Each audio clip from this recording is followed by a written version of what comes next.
Hammond Leffler postulate से आप क्या समझते हो और इसकी क्या सिग्निफिकेंस है। नमस्ते, मेरा नाम देवदलाल है और इस लेक्चर में हम इन्हीं प्रश्नों के उत्तर खोजने की कोशिश करेंगे।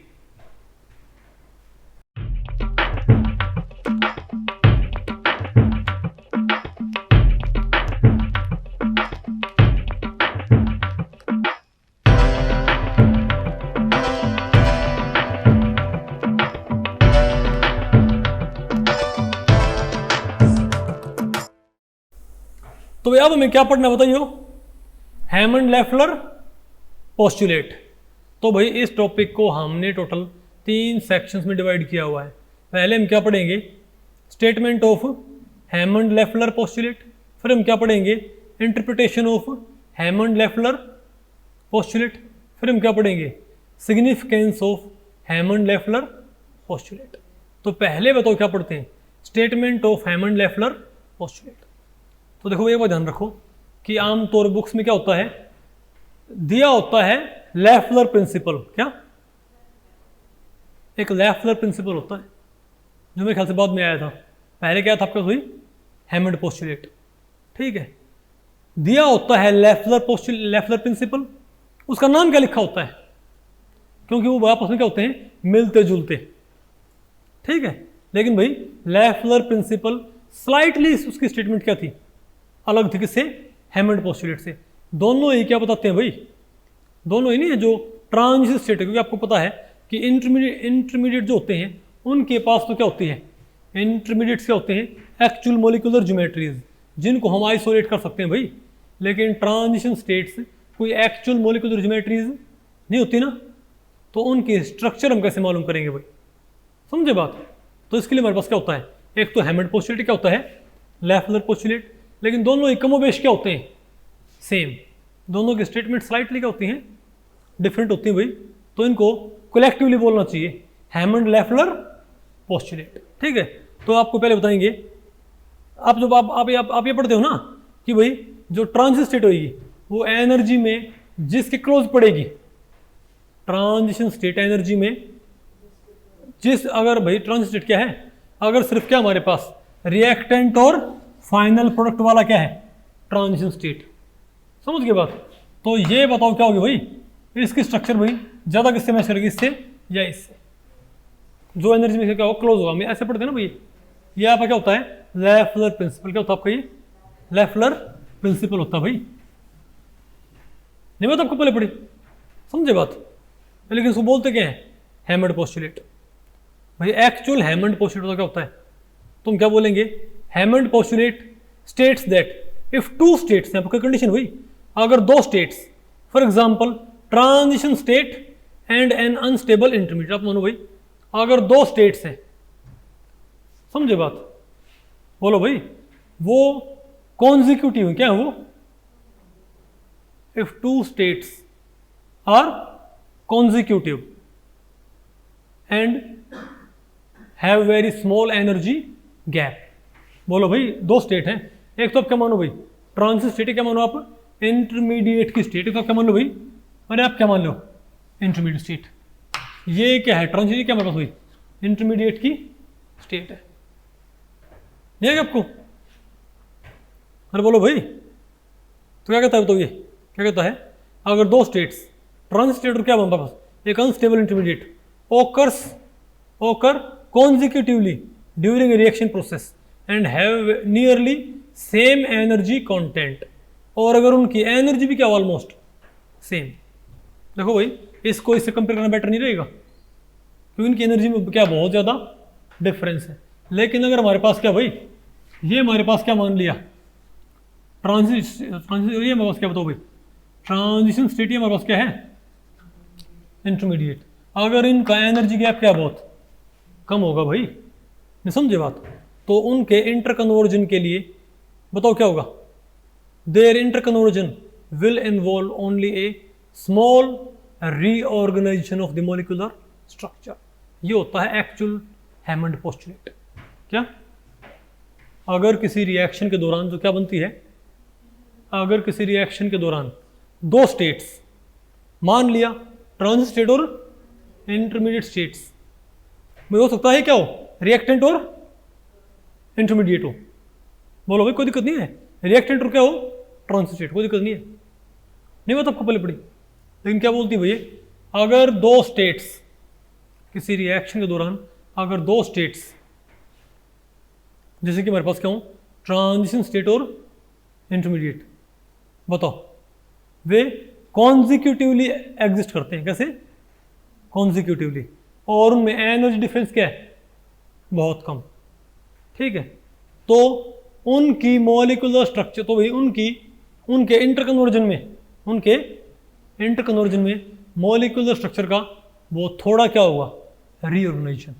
तो इससे यहाँ क्या आइडिया आता है कि इन दोनों की भाई ऑलमोस्ट क्या होनी चाहिए, सेम मॉलिक्यूलर, क्योंकि मॉलिक्यूलर स्ट्रक्चर को जितना ज़्यादा क्या करना पड़ता है, तोड़ना मोड़ना पड़ता है, उसमें उतना ज़्यादा एफर्ट लगता है। तो अगर एनर्जी नहीं आएगा आपको भाई, तो भाई नहीं आपको आया, अब एक क्या होता हमारे पास, बताओ भाई, बताओ, ये भाई 1955 में दिया गया था, ठीक है। हर बोलो भाई, एक हमारे पास क्या होता भाई, इसको भाई लेफ्लर अजम्पशन या लेफ्लर पोस्टुलेट बोलते हैं भाई, ठीक है। अरे लेफ्लर पोस्टुलेट रखा होगा, ठीक है।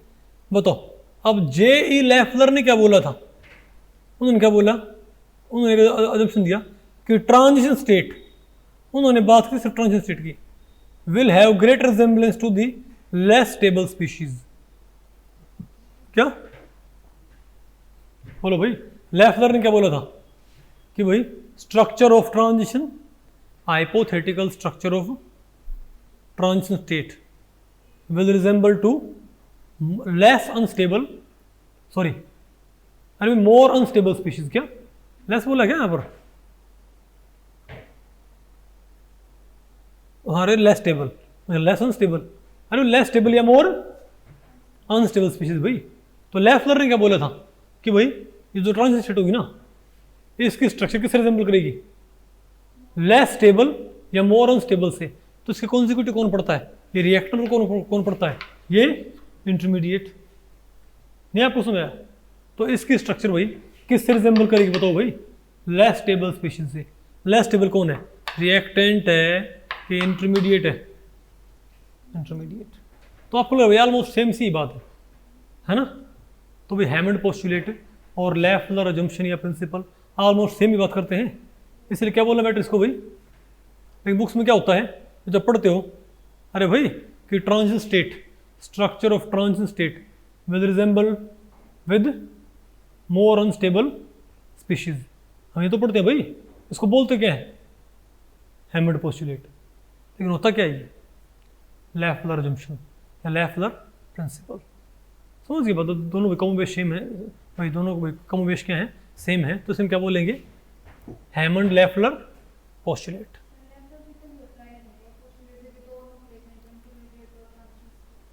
नहीं ये सिंपली बोल देता भाई कि इसके नजदीक जो भी होगा ना, उससे क्या होगा, असेंबल करेगा, मतलब एक सी बात इनकी भाई।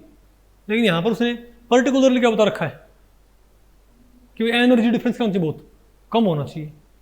यहाँ पर इसने बात को इसने भाई प्रिसाइजली डिफाइन नहीं की, तो इसलिए भाई हैमंड पोस्टुलेट क्या है, मोर अप्रोप्रिएट है। तो ये ज़्यादा क्या है भाई, पॉपुलर। नहीं आएगा आपको, अरे बोलो अब बताओ इसका भाई, अब इसका इंटरप्रिटेशन देखो भाई। अब हैमंड लेफ्लर पोस्टुलेट को भाई इसका इंटरप्रिटेशन आप कैसे कर सकते हो भाई, बहुत सिंपल है, बताओ कैसे, आप ये बताओ भाई, बताओ यहाँ बताओ, ये जो क्या है ट्रांजिशन स्टेट, यहाँ बताओ ये किससे रिजेंबल करेगी, इंटरमीडिएट से या प्रोडक्ट से, यहाँ बताइए भाई, और यहाँ बताइए भाई यहाँ पर ये किसी से बिलोंग करेगी, क्योंकि बहुत ज़्यादा क्या है डिफरेंस। नहीं है क्या आपको भाई, एनर्जी गैप क्या बहुत, जैसे आपको हो थोड़ा हाथ ऊपर ये है, तो भाई अरे हैमंड पोस्टुलेट तो आप ध्यान रखना पड़ेगा ना, समझे बात कि डिफरेंस क्या होना चाहिए, काफ़ी कम होना चाहिए भाई। नहीं, और इस बात को आप भाई कैसे एक्सप्लेन कर सकते हो, क्योंकि रिएक्शन कोड डायग्राम पे, अगर रिएक्शन कोड डायग्राम पे अगर मान लिया भाई हैमंड पोस्टुलेट क्या बोलेगा कि इसकी, अरे भाई कि इसको इसमें कन्वर्ट करने में क्या होगा, कम एफर्ट लगेगा, है ना भाई। तो सिंपल सी बात है, ऐसा क्यों होगा भाई, इनकी स्ट्रक्चर रिजेंबल क्यों करेंगी, नहीं बताओ, इनकी स्ट्रक्चर रिजेंबल क्यों करेंगी इसकी बताओ भाई, क्योंकि भाई इससे ये बनाने में बहुत कम एफर्ट लगना है ना, बोलो भाई। और बहुत कम एफर्ट कब लगता है? देखो स्ट्रक्चर को जितना ज्यादा क्या होगा, तोड़ना मरोड़ना पड़े, नहीं आपको स्ट्रक्चर को भाई जितना ज्यादा तोड़ना मरोड़ना पड़े भाई, उतना ज्यादा तो क्या होगा, ज्यादा एफर्ट लगेगा, इजंट इट? यानी भाई ज्यादा एफर्ट लगे तो अगर भाई यहाँ पर एफर्ट कम लग रहा है, इसका मतलब क्या है, स्ट्रक्चर तोड़ना मोड़ना कम पड़ रहा है भाई। कम क्यों पड़ता तो भाई तोड़ना मोड़ना, वो बराबर सेम सी होंगी तभी तो कम एफर्ट लगा होगा। अगर क्या होती है स्ट्रक्चर बहुत ज़्यादा क्या होती है डिफरेंट, तो बहुत ज़्यादा क्या लगता है भाई, एफर्ट। इसी बेसिस पे कह सकते हैं, इसी बेसिस पे मैं क्लेम कर सकते हैं कि इनकी स्ट्रक्चर क्या करनी चाहिए, ऑलमोस्ट क्या होनी चाहिए, सेम, मतलब रिजेंबल करेंगे आपस में। नहीं है क्या? अरे बोलो भाई, अब बताओगे इसकी भाई significance of Hammond Leffler posture. Simple सी बात है, क्योंकि इसके जरिए, क्योंकि हमको भाई रिएक्शन मैकेनिज्म को समझने के लिए हमको क्योंकि भाई ट्रांजिशन स्टेट कैसे बिहेव कर रही है भाई, मैकेनिज्म को समझने के लिए आपको इन बिटवीन जितने भी क्या बनते हैं इंटरमीडिएट्स और जो क्या बनती हैं ट्रांजिशन स्टेट्स, उनको उनकी स्ट्रक्चरल प्रॉपर्टी हासिल करना क्या है ज़रूरी।